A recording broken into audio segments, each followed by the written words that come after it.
the economic union of Russia and China, which the Kremlin propaganda so dreams of, is simply impossible. First of all, because Beijing does not need a competitor like Moscow. This is clearly visible in the development of high-tech industries. Thus, the construction of merchant ships in China turned out to be more than 2 times cheaper than in Russia, despite the fact that Moscow has been trying to carry out import substitution in this industry since 2014. If Beijing wanted to, Russians would have had their production modernized, but instead the St. Petersburg shipyards still use equipment from 1932, and Russian enterprises order ships from China.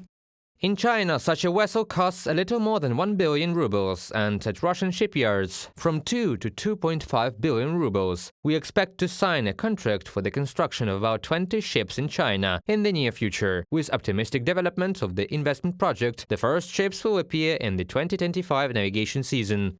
Arkady Bykovsky, head of the Optimax company, in a comment to the Port News Agency.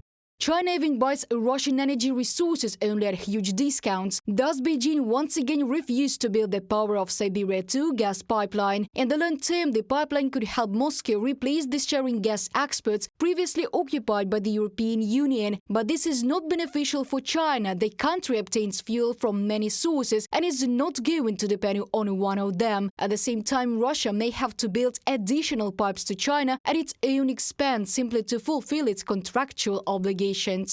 The Chinese are proceeding here from purely commercial considerations, and to build a pipe of the planned capacity it will take from 12 to 15 years. No one knows what will happen to the market and whether gas will be in demand at all after all this time. This is a complete failure of the Kremlin's energy policy. Leaving the European market without an adequate alternative is a manifestation of absolute incompetence.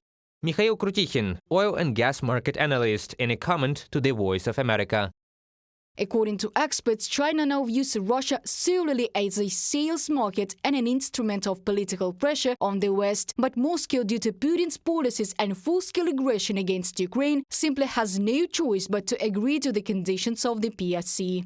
No, there is no equality between China and Russia, simply because the size of the economy is incomparable. For Russia, China is the only way out. This is the only salvation. For China, Russia is a raw material appendage. Moreover, it's a country that does not occupy a significant share in China's trade turnover.